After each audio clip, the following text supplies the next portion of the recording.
es un programa de filosofía por televisión. Ustedes se preguntaron por qué estamos aquí. Yo existo porque pienso. El hombre piensa. Es el lugar en el cual todos los saberes son pensados. Descartes es un héroe del pensamiento. Es difícil enfrentar las grandes cuestiones. Es un libro de Jean-Paul Sartre, Crítica de la razón de Hegel. Esta es la historia de la filosofía de Hegel. Eterno. La filosofía es la totalidad de lo real, porque piensa. La totalidad de lo real. Encuentro 12. Nietzsche. Dios ha muerto. ¿Qué es la voluntad de poder?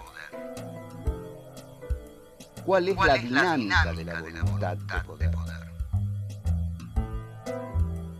La verdad, una creación del poder. ¿Qué es el dionicismo?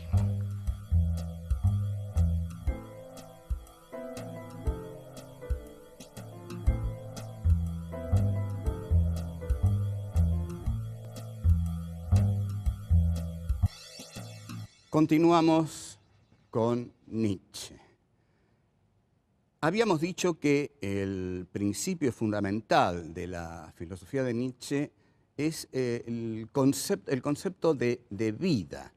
Ahora, este concepto de vida está interiormente muy elaborado en Nietzsche. Ante todo, parte de la negación del mundo suprasensible platónico y parte de llevar los valores a este suelo nutricio vital. Pero, ¿qué es la vida en Nietzsche? La vida en Nietzsche, esto es así, fundamental, decisivo, tiene dos valores. Los valores de conservación y de aumento. Hay vida porque la vida tiende a conservarse. Conservándose va a poder aumentar. Pero la vida también sabe que si solamente se conserva, va a morir. Conservarse es morir. Solo aquello que nos hace aumentar, que nos hace tener más vida, nos permite conservar lo que tenemos. Pero aquí entramos en un aspecto esencial.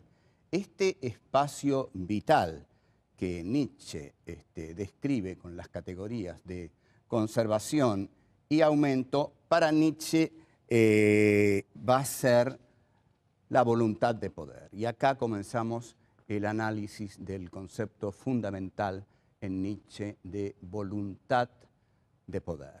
Para mí es el concepto central de la filosofía nietzscheana. Otros van a decir que no, porque se basa en un libro que dicen Nietzsche no llegó a terminar. Sin embargo, y van a decir también que en esto yo estoy de acuerdo con Heidegger. Y en este punto sí estoy de acuerdo con Heidegger, porque Heidegger interpretó muy bien a Nietzsche, porque Heidegger interpreta a Nietzsche desde una visión muy cercana a la del nacionalsocialismo, y yo estoy bastante de acuerdo en considerar que Nietzsche es un proto-nacionalsocialista y que Heidegger fue, en efecto, un pensador nacionalsocialista. La enorme complejidad de esta cuestión es que los dos fueron desaforadamente geniales. Es decir, no es cuestión de ser nacionalsocialista y tirarlos a un costado. No se puede tirar a un costado a semejantes pensadores porque la historia de la filosofía no se entiende. Es tal la influencia de Nietzsche, es tal la influencia de Heidegger, que si los dejamos de lado, no entendemos la filosofía del siglo XX en totalidad.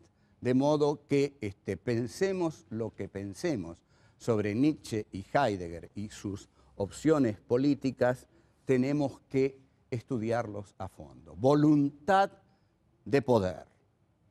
Los dos ejes dinámicos de la voluntad de poder son los de conservación y aumento. La voluntad de poder es el devenir de la vida. Hay un devenir de la vida, porque la vida es voluntad de poder. Fíjense la belleza estética de esta idea. La vida deviene porque es voluntad de poder. ¿Qué es la voluntad de poder? La voluntad de poder, como dije, se estructura en base a estos dos conceptos, conservación y aumento. La voluntad de poder conquista, obtiene, domina. Todo eso que lo tiene que conservar. Pero hay algo, y esta es una idea genial, hay algo que la voluntad de poder tiene que querer ante todo para poder realizarse. La voluntad de poder tiene que quererse a sí misma. La voluntad de poder tiene que querer a la voluntad de poder. Es decir, es un impulso vital que se quiere a sí mismo por sobre todas las otras cosas. Así como el deseo hegeliano se quería a sí mismo por sobre todas las otras cosas y no le importaba morir con tal de conservar ese deseo. Bueno, la voluntad de poder, y aquí ven ustedes las ligazones que se pueden establecer entre la filosofía, porque las filosofías no andan una por allá y otra por acá. No, no, no. Nietzsche había estudiado muy bien la dialéctica del amo y el esclavo en Hegel, y Hegel había dicho, el deseo es deseo porque ante todo se desea a sí mismo. Y si el deseo se desea a sí mismo, es porque encuentra en sí, en tanto deseo, su condición de posibilidad. Y para que ese deseo sea más importante que el miedo a morir, ese deseo tiene que desearse mucho a sí mismo. Entonces, la voluntad de poder, Nietzsche toma este esquema y dice, lo primero que tiene que querer la voluntad de poder no es dominar lo que está más allá. Lo primero que tiene que querer la voluntad de poder es la voluntad de poder. La voluntad se quiere a sí misma. Una vez que la voluntad se quiere a sí misma, advierte la voluntad de poder que todo aquello que conquista lo tiene que conservar.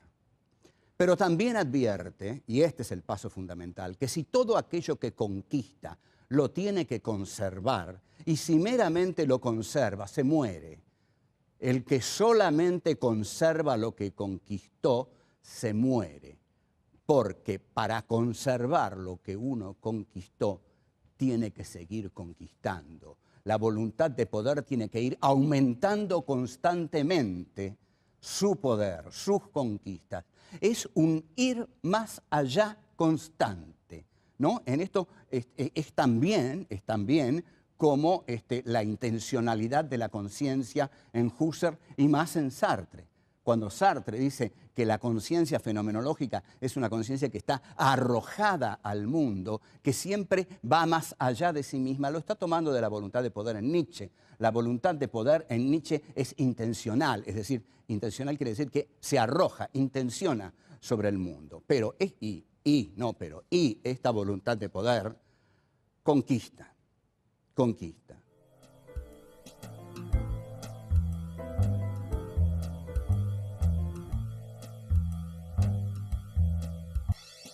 La vida es voluntad de poder, el mundo es voluntad de poder. Bush ahora en Irak es voluntad de poder. ¿Qué está haciendo Bush?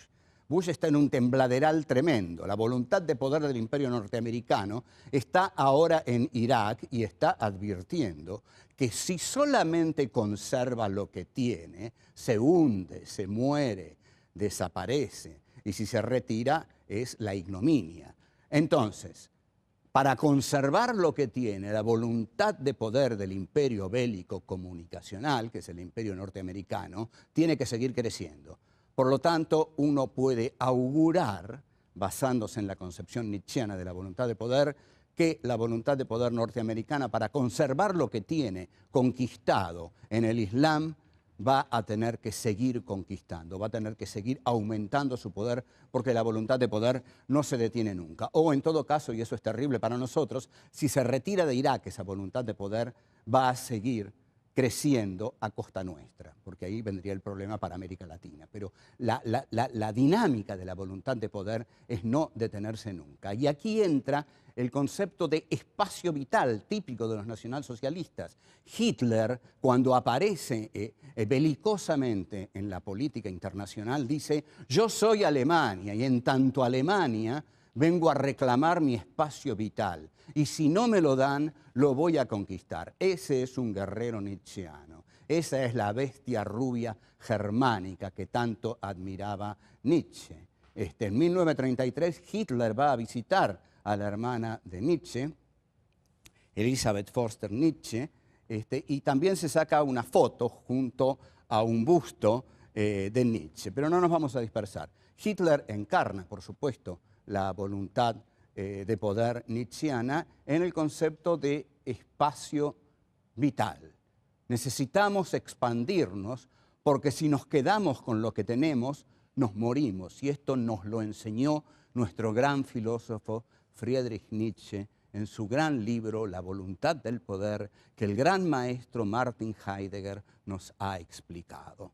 Entonces, la voluntad de poder no puede detenerse nunca. La voluntad de poder, si meramente conserva lo que conquistó, muere, y la voluntad de poder, para conservarse, tiene que aumentar. Entonces, al tener que la voluntad de poder aumentar constantemente, esto es el devenir de la vida. La vida deviene por esta mecánica vital, por esta potencia que tiene la voluntad de poder.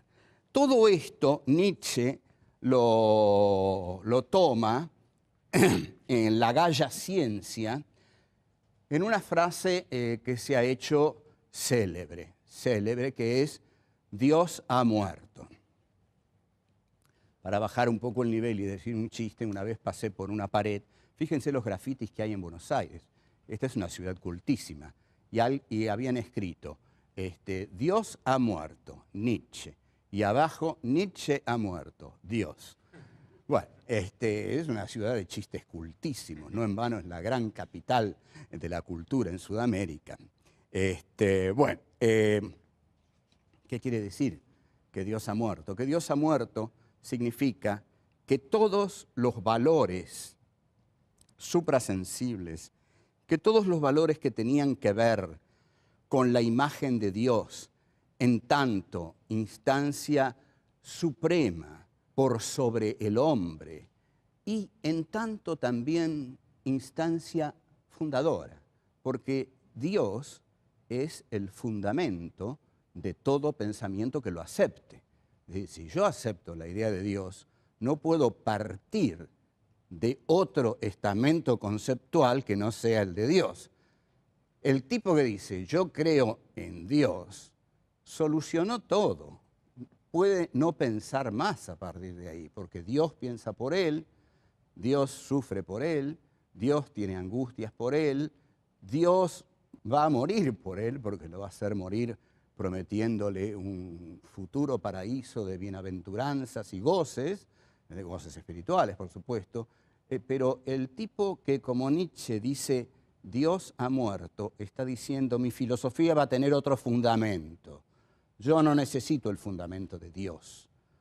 Mi filosofía va a tener el fundamento de la vida, y la vida es todo esto que he venido diciendo que es. La vida es devenir, la vida es potencia, y la verdad es aquello que la voluntad de poder conquista. Tenemos que hablar sobre el tema de la verdad y de la verdad como conquista de la voluntad de poder. Porque hay una frase excepcional de Nietzsche que dice, no hay hechos, hay interpretaciones. Esta es una frase descomunal. Si no hay hechos y solo hay interpretaciones, ¿dónde está la verdad?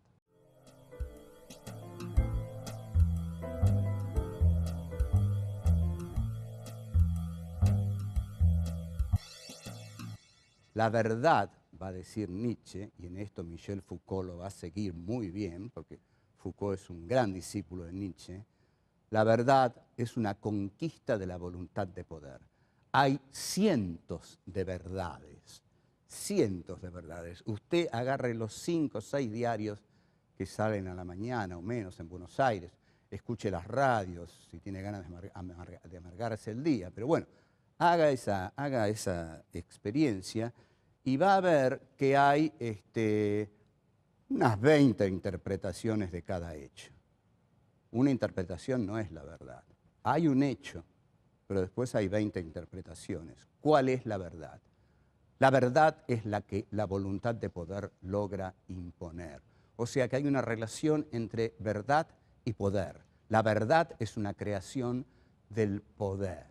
La verdad es, por ejemplo, dictar la agenda. Si yo tengo un diario a la mañana, 2 radios a la mañana, 2 radios a la tarde y 2 canales de televisión a la noche, a la mañana lanzo cualquier noticia en la primera de las radios. En la segunda de las radios llamo a uno de los implicados en la noticia y lo pongo en contacto con cualquier otra persona. Discuten, se pelean, ya tengo armada más la noticia.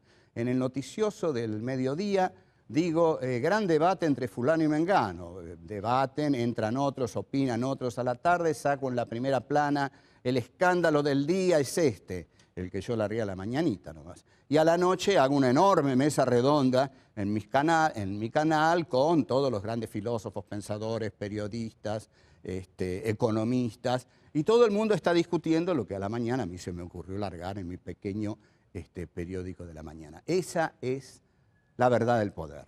Ahí nadie está discutiendo la verdad. Está discutiendo la verdad que un determinado poder mediático impuso ese día en la sociedad. Entonces, con esto quiero decir que la verdad es hija del poder. La verdad es hija del poder. Por ejemplo, vamos a un ejemplo más contundente.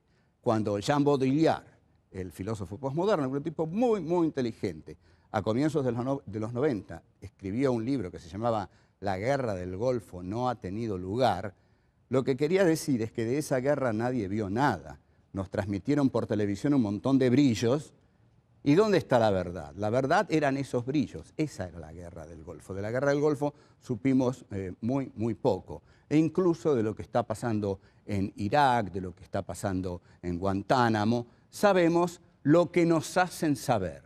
¿Y por qué sabemos lo que nos hacen saber? Porque ellos tienen el poder de hacernos saber lo que quieren que nosotros sepamos. Entonces, la verdad es la colisión de las verdades, porque a esa verdad que yo sé que se me está imponiendo por los medios de comunicación, le voy a oponer otra, desde otro lado, que seguramente es mucho más débil, pero es otra verdad, y otra verdad, y otra verdad, y otra verdad. Las verdades incluso colisionan entre ellas, se odian entre ellas, guerrean entre ellas, pero la que triunfa, la que establece una hegemonía siempre, es la que está respaldada por la mayor fuente de poder que la emite.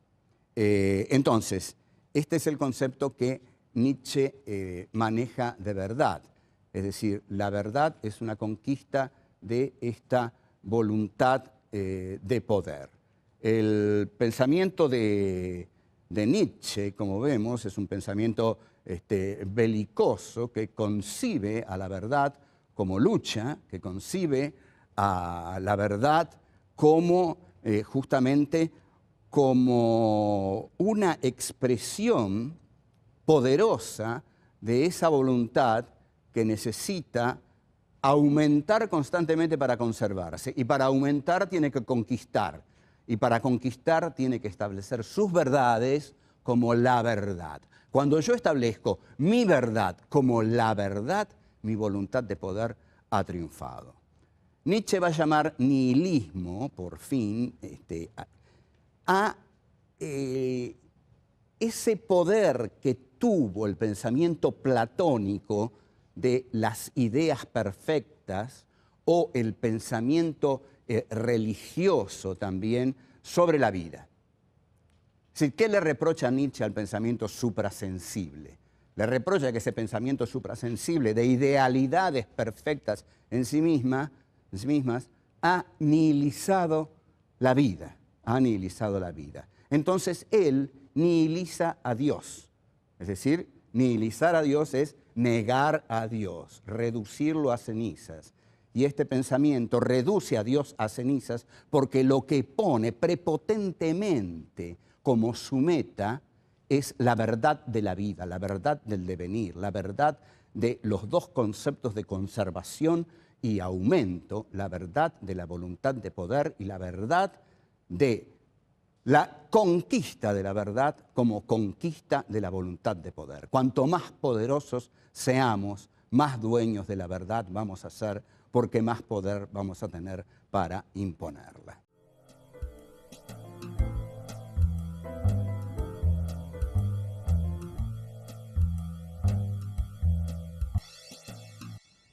si nos remitimos a los griegos, vamos a encontrar y vamos a entender más qué es lo que Nietzsche quiere decir.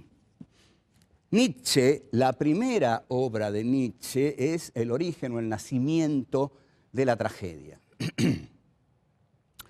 Yo creo que Nietzsche no era un filósofo muy culto, pero es un filósofo de una enorme riqueza, muy buen escritor. Y ustedes observen lo siguiente. Nietzsche, con su concepción de la historia, viene a quebrar el optimismo hegeliano, el optimismo de Marx, basado en que alguna vez, sin duda alguna, una clase social privilegiada iba a ordenar la historia. No, para Nietzsche la historia es caos. Es caos. Y ese caos lo deslumbra. La historia son verdades que colisionan las unas contra las otras.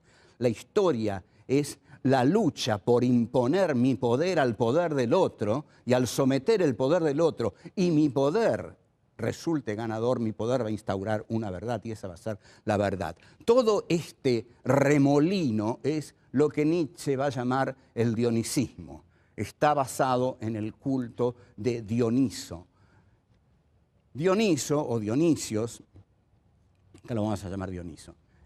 Dioniso, el dionisismo, es un culto griego basado en digamos, la esplendidez de la embriaguez, es decir, son las fiestas dionisíacas que después van a devenir las fiestas báquicas entre los romanos, en el cual cada miembro se entrega a la embriaguez. Esta es una hermosa frase de Hegel. Hegel va a decir, la verdad es ese juego de infinitos contrarios en el que cada miembro se entrega a la embriaguez. Muy linda definición de verdad en Hegel, que Nietzsche suscribiría. Lo que va a decir Nietzsche es, yo tengo una concepción dionisíaca de la historia, va a decir Nietzsche. Lo que yo veo en la historia no es la racionalidad de Apolo, porque los griegos tenían dos dioses, Dionisio y Apolo.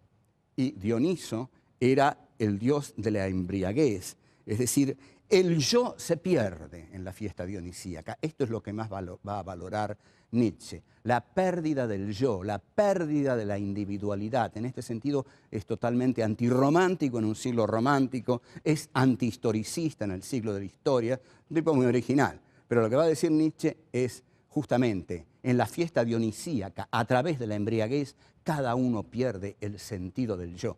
Y hay que atreverse a perder el sentido de la individuación, porque allí donde perdemos el sentido de la individuación, estamos cerca de la locura.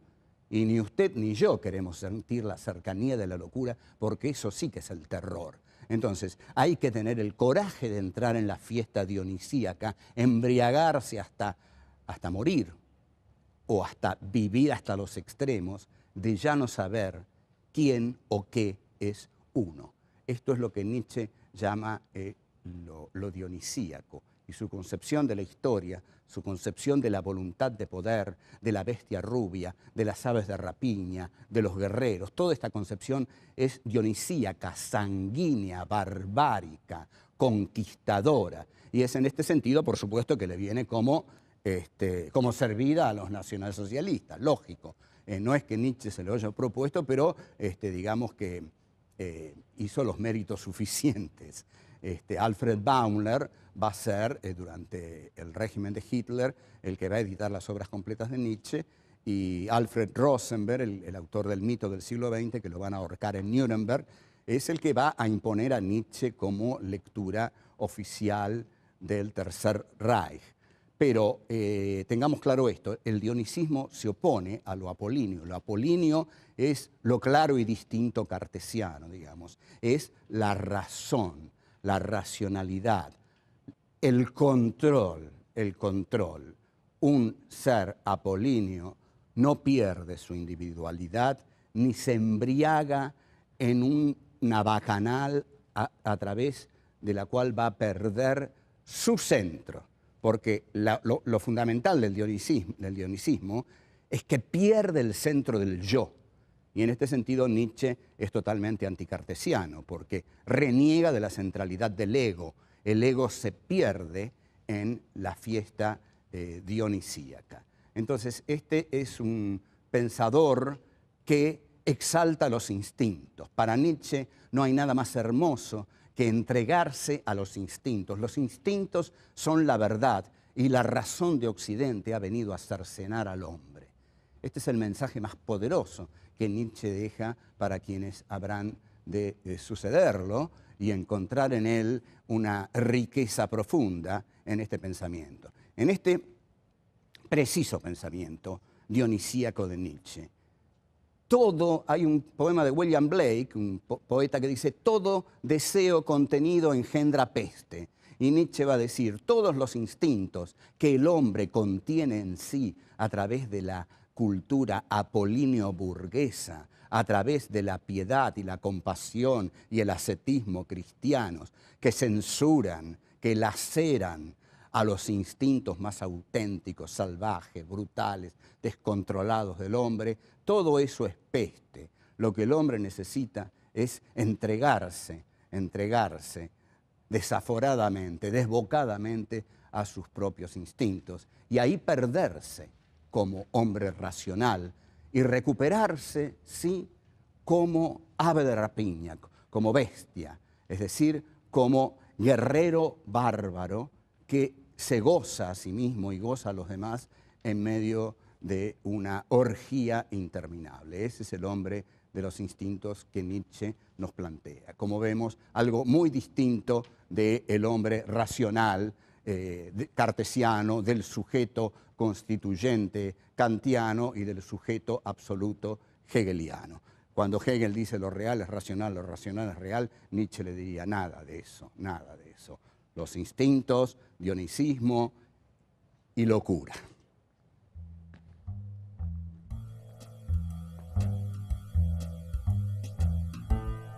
La voluntad de poder es el devenir de la vida. Hay un devenir de la vida, porque la vida es voluntad de poder.